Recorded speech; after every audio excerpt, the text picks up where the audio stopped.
నమస్తే, welcome to 1 TV news. ముందుగా బులెటిన్లో హెడ్లైన్ చూద్దాం.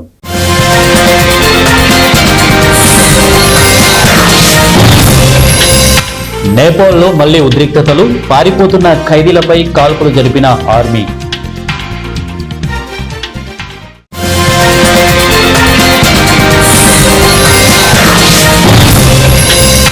జోక్యం చేసుకోవద్దు, అమెరికాకు చైనా వార్నింగ్.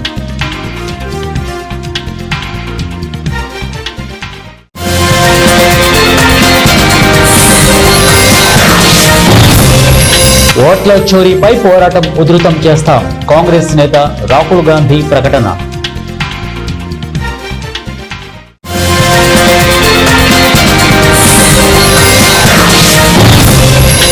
డయేరియా బాధితులకు మెరుగైన వైద్య సహాయం అందించండి, సీఎం చంద్రబాబు.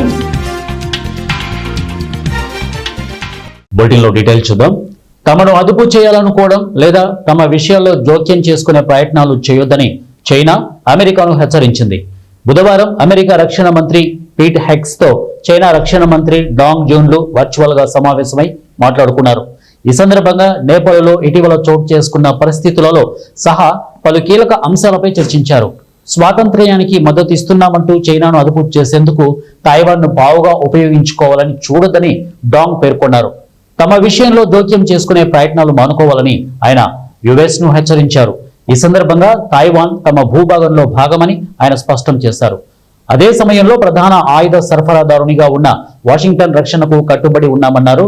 ఇక కొన్ని దేశాలు దక్షిణ చైనా సముద్రంలో ఉద్దేశపూర్వకంగా రెచ్చగొట్టే చర్యలను చేపట్టాయని డాంగ్ ఆరోపించారు.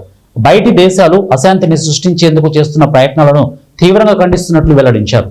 నేపాల్లో మళ్లీ ఉద్రిక్తతలు నెలకొన్నాయి. పారిపోతున్న ఖైదీలపై ఆర్మీ కాల్పులు జరిపింది.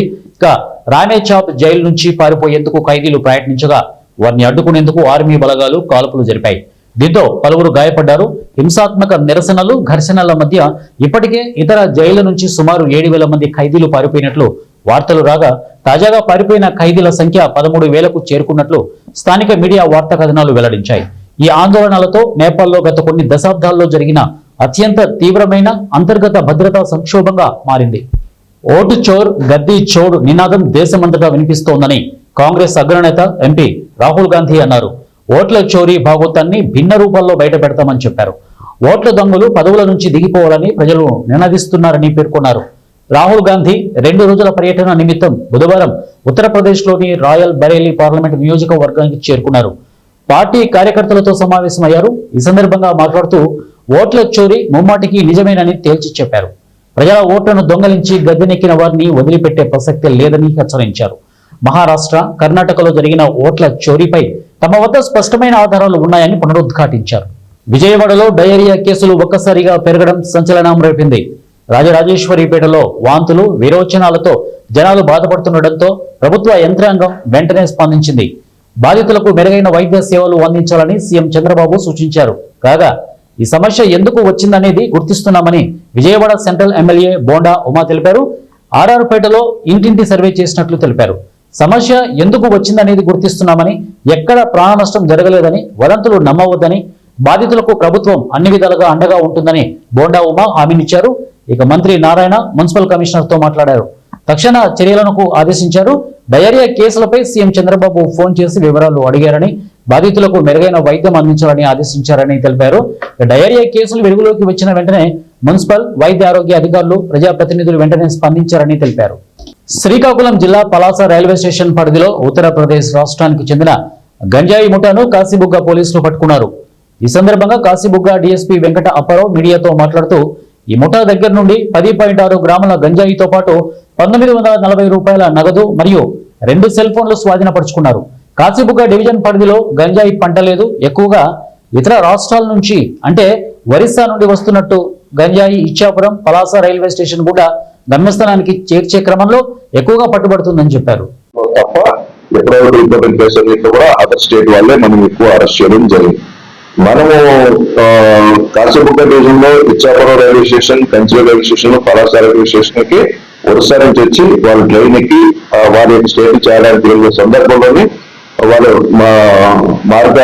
వివిధ మార్గాలను ఎంచుకొని రైల్వే స్టేషన్ రావడానికి ప్రయత్నం చేసిన సందర్భంలో మనం అందరినీ కూడా అరెస్ట్ చేయడం జరుగుతుంది. అంటే ఒరిస్సాలో పండించిన గంజాయి తీసుకునే సందర్భంలో మాత్రమే మనకి ఏంటంటే వాళ్ళందరూ పెట్టుకోవడం జరుగుతుంది.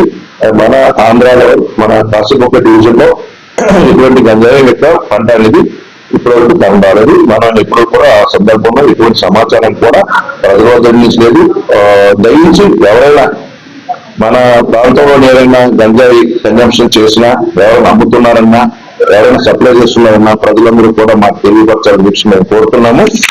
ఈ ఆస్పెక్ట్ లో గంజాయి నివారణ ఆస్పెక్ట్ లో ప్రభుత్వం, రాష్ట్ర ప్రభుత్వం యొక్క ప్రత్యేక ఉత్తర్వులు, అదేవిధంగా మా డిఐజీ గారు లీగల్ టీమ్స్ పెట్టి ప్రత్యేకంగా 10 నెలలుగా ఏర్పాటు చేయడం. గోపీనాథ్ జెట్టి గారు, శ్రీ గోపీనాథ్ జెట్టి గారు డిఐజీ గారు, అదేవిధంగా ఎస్పీ మహేశ్వర్ రెడ్డి గారు ప్రత్యేకంగా నిఘా పెట్టడం వల్ల మాకు 2021లో మా డివిజన్ లో 10 కేసులు రిపోర్ట్ అయితే 2022లో 6 కేసులు రిపోర్ట్ అయ్యాయి.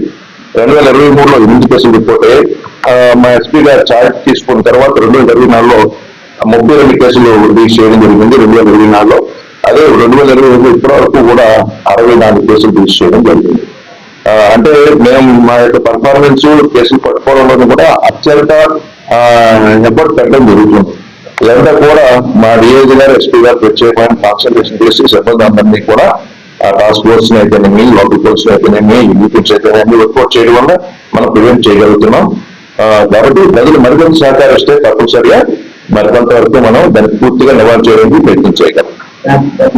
ప్రకాశం జిల్లా దర్శి పట్టణంలోని ప్రభుత్వ వైద్యశాలలో జ్వరాలు అధికంగా ఉన్న సీజన్లలో రోగులకు అందుతున్న సేవలపై దృష్టి సారించిన Telugu Desam party in charge doctor Gottipati Lakshmi గురువారం ఉదయం ఆసుపత్రి ఆవరణను పరిశీలించారు.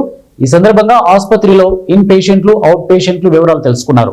ప్రభుత్వ వైద్యశాల సూపరింటెండెంట్, డాక్టర్లు, వైద్య సిబ్బంది అందుబాటులో ఉన్నారా లేదా అని ఆరా తీశారు. ఆసుపత్రిలో వైద్య సేవలపై డాక్టర్ లక్ష్మి సంతృప్తిని వ్యక్తం చేశారు.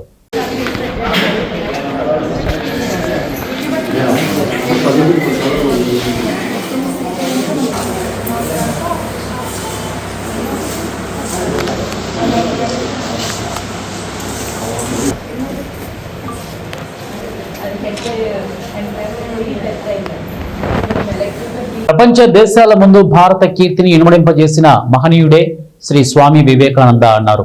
రాజంపేటలోని ప్రభుత్వ డిగ్రీ కళాశాల నందు స్వామి వివేకానంద విగ్రహానికి బీజేవైఎం మండల అధ్యక్షులు పత్తిపాటి నవీన్ కుమార్ అధ్యక్షతన పుష్పాంజలి ఘటించారు. ఈ సందర్భంగా బీజేపీ రాష్ట్ర కార్యవర్గ సభ్యులు, నంద్యాల జిల్లా ఇన్ఛార్జి పోతుగుంట రమేష్ నాయుడు మాట్లాడుతూ 132 సంవత్సరాల క్రితం ఇదే రోజు 1893 సెప్టెంబర్ 11వ తేదీన ప్రపంచ మహాసభల్లో భారత దేశవాణిని వినిపించారు. అందరికీ నమస్కారం. ఈరోజు సెప్టెంబర్ 11th స్వామి వివేకానంద ప్రపంచ మహాసభల్లో మాట్లాడిన దినం. మన దేశ కీర్తిని ఇనుమడింపు చేసిన రోజు ఈరోజు.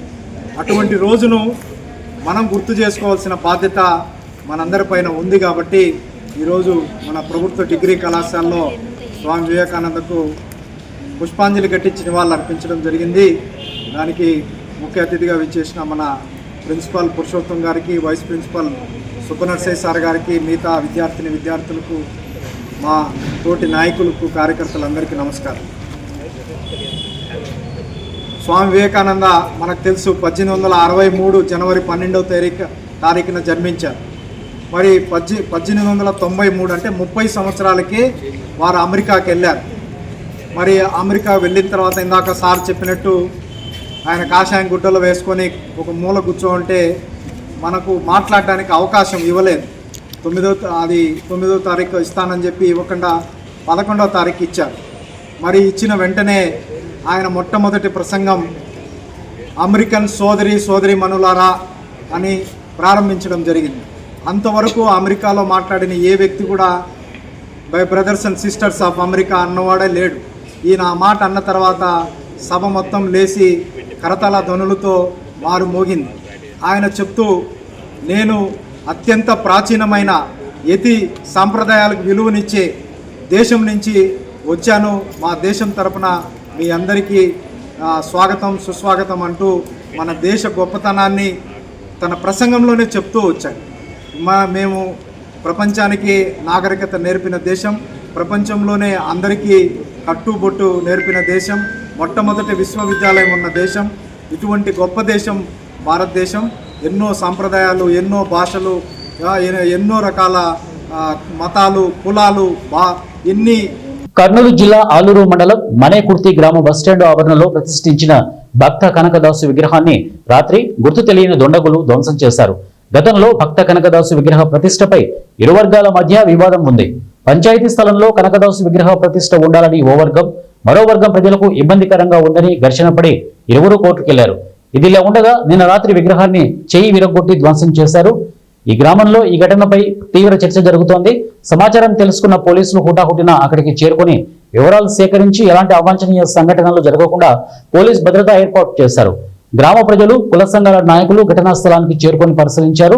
అనంతరం ఆలూరు అంబేద్కర్ సర్కిల్లో నిరసన చేసి ధ్వంసం చేసిన దుండుగలపై పోలీసులు వెంటనే చర్యలు తీసుకోవాలని కుల సంఘాల నాయకులు పోలీస్ స్టేషన్లో ఫిర్యాదు చేశారు. ఈ ఘటనపై కర్నూలు ఎంపీ బస్తిపాటి నాగరాజు భక్త కనకదాసు విగ్రహాన్ని ధ్వంసం చేయడం హేయమైన చర్య అన్నారు. ధ్వంసం చేసిన వ్యక్తులపై పోలీసులు చర్యలు తీసుకోవాలని సూచించారు. కనకదాసు విగ్రహం మనేకుర్తి గ్రామంలోన 3 నెలలు కింద కూర్చోబెట్టిన తర్వాత నిన్న నైట్ వర్షం వచ్చిన తర్వాత దుండకు తెలిసిన వ్యక్తులు కనకదాసు చెయ్యి ఇరుగొట్టడము చేసినారు. వాళ్ళని వెంటనే శిక్షించాలని కోరుతున్నాము. అయినా పోలీసుల్లో కానీ సిఐ సార్ గారిని, ఎస్ఐ సార్ గారిని, పోలీస్ డిపార్ట్మెంట్ అందరినీ కోరుతున్నాము. మనము వాళ్ళని ఇరుగొట్టిన వెంటనే అరెస్ట్ చేయాలని మేము కోరుతున్నాము. దేవేంద్ర. ఖమ్మం జిల్లా కల్లూరులో కోతులు, కుక్కలతో ప్రజలు ఇబ్బంది పడుతున్నారు. బాధితులు 48 గంటల్లోపు మొదటి డోసు వేయించుకోవాలని ప్రభుత్వ వైద్యులు డాక్టర్ నవ్యాకాంత్ అన్నారు. కల్లూరులో వరుసగా కోతులు, కుక్కలు కరిసిన కేసులు ప్రతిరోజు వస్తున్నాయని తెలిపారు. గ్రామాలలో ఉండే ఆర్ఎంపీలు, మెడికల్ షాపులు, ప్రైవేటు హాస్పిటల్ దగ్గరికి వెళ్లొద్దని, కుక్క కరిచిన వెంటనే ప్రభుత్వ ఆసుపత్రికి రావాలని, వ్యాక్సిన్ అందుబాటులో ఉన్నాయని తెలిపారు. నమస్తే అండి, నా పేరు వి నవ్యకాంత్, మెడికల్ ఆఫీసర్, పిహెచ్సి కల్లూరు. ఈ మధ్యకాలంలో కుక్కకాటు మరియు కోతికాటు కేసులు బాగా పెరగడం మనం గమనిస్తూ ఉన్నాము. మన కల్లూరు మండలం వచ్చేసరికి ప్రతిరోజు 3 నుంచి 4 కుక్కకాటు మరియు కోతికాటు కేసులు మన ప్రభుత్వ ఆసుపత్రులకు రావడం జరుగుతుంది. ముఖ్యంగా నేను చెప్పదలుచుకుంది ఏంటంటే, కుక్కకాటు కానీ కోతికాటు కానీ ఎవరైతే గురి అయ్యారో వాళ్ళు వెంటనే 48 గంటల లోపు ప్రభుత్వ ఆసుపత్రికి తప్పనిసరిగా వచ్చి వ్యాక్సిన్, అందుబాటులో ఉన్నటువంటి వ్యాక్సిన్ మొదటి డోసు వేయించుకోవాలండి. అందుబాటులో తీసుకొచ్చింది అదే ఎఫెక్టివ్గా ఉంటుంది అని చెప్పేసి యొక్క పరిశోధనలు చేసిన తర్వాత మనకి ప్రభుత్వ ఆసుపత్రికి ఆ వ్యాక్సిన్ తీసుకురావడం జరిగింది. ఆ షెడ్యూలు, ఆ వ్యాక్సిన్ వేరు, మన దగ్గర వేసే షెడ్యూలు, మన వ్యాక్సిన్ వేరు. కాబట్టి ఉచితంగా మన దగ్గర ఇచ్చేటువంటి vaccine, government of India approve అయినటువంటి వ్యాక్సిన్ ప్రజలందరూ కూడా 48 గంటల్లో తప్పనిసరిగా వచ్చి వేయించుకోవాలని నేను మనస్ఫూర్తిగా కోరుకుంటున్నాను. అదేవిధంగా ఈ యొక్క కుక్క కాటుకు కానీ కోతి కాటుకు కానీ గురైతే భయప్రాంతులకు గురవలసిన అవసరం లేదు. వెంటనే మన ఇంటిలో ఉన్నటువంటి సబ్బుతో, ఆ సబ్బు యొక్క నీటితో శుభ్రంగా దానిని కడిగి వెంటనే మన దగ్గర తీసుకోవచ్చు. చిన్న ప్రథమ చికిత్స, ఎక్కువ కూడా అవసరం ఉండదు. ఇంకొక విషయం ఏంటంటే, కుక్క కాటుకి కోతి కాటుకి అయినటువంటి గాయాలకి మనం వెంటనే కుట్లు వేయకూడదు. అది కూడా ఒకటి మనం గుర్తుపెట్టుకోవాల్సిన అవసరం ఉంటుంది. కాబట్టి ప్రజలందరూ కూడా వెంటనే తగు జాగ్రత్తలు తీసుకొని కాటు గురైన వెంటనే 48 గంటల లోపు త్వరగా వస్తే, ఎంత త్వరగా వస్తే అంత మంచిది. మ్యాక్సిమం టైం దానికి 48 అవర్స్ ఉంటుంది. కాబట్టి మీరు వెంటనే మన ప్రభుత్వ ఆసుపత్రికి వచ్చి వ్యాక్సిన్ పొందవలసిందిగా కోరుచున్నాం. సూర్యాపేట జిల్లా Dondapadu Rajiv Gandhi lift irrigation project పనులను సూర్యాపేట జిల్లా కలెక్టర్ తేజస్ నందులాల్ పవర్ పరిశీలించారు. ప్రాజెక్టు పనుల పురోగతిని ఆరా తీసి సంబంధిత అధికారులకు పలు సూచనలు చేశారు. కలెక్టర్ మాట్లాడుతూ రైతులకు నీటి సరఫరా నిరంతరంగా అందేలా అధికారులు సమన్వయంతో పనిచేయాలని సూచించారు. ప్రాజెక్టు పనులు నాణ్యత ప్రమాణాలతో వేగంగా పూర్తి అయ్యేలా చర్యలు తీసుకోవాలని ఆదేశించారు. ఈ కార్యక్రమంలో ఆర్డీఓ శ్రీనివాసులు, తహసీల్దార్ సురేందర్ రెడ్డి, ఇరిగేషన్ అధికారులు, ప్రజాప్రతినిధులు పాల్గొన్నారు.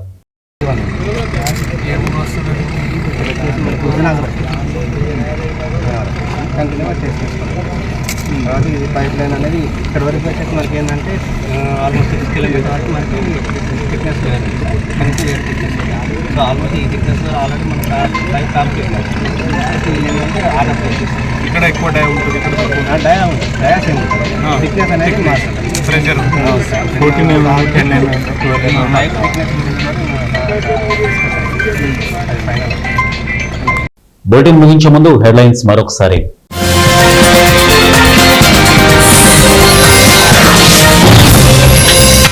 నేపాల్లో మళ్లీ ఉద్రిక్తతలు, పారిపోతున్న ఖైదీలపై కాల్పులు జరిపిన ఆర్మీ.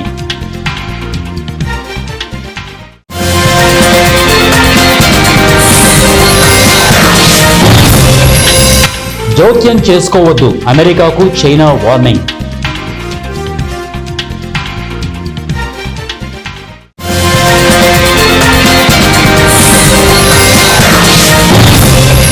ఓట్ల చోరీపై పోరాటం ఉధృతం చేస్తాం, కాంగ్రెస్ నేత రాహుల్ గాంధీ ప్రకటన.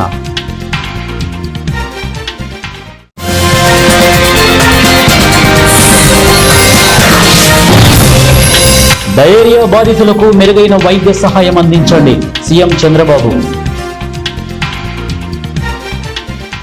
ఇవి బులెటిన్ అప్డేట్స్. నెక్స్ట్ బులెటిన్ లో కలుద్దాం. Until then keep watching 1 TV news. ప్రతిక్షణం ప్రజల పక్షం.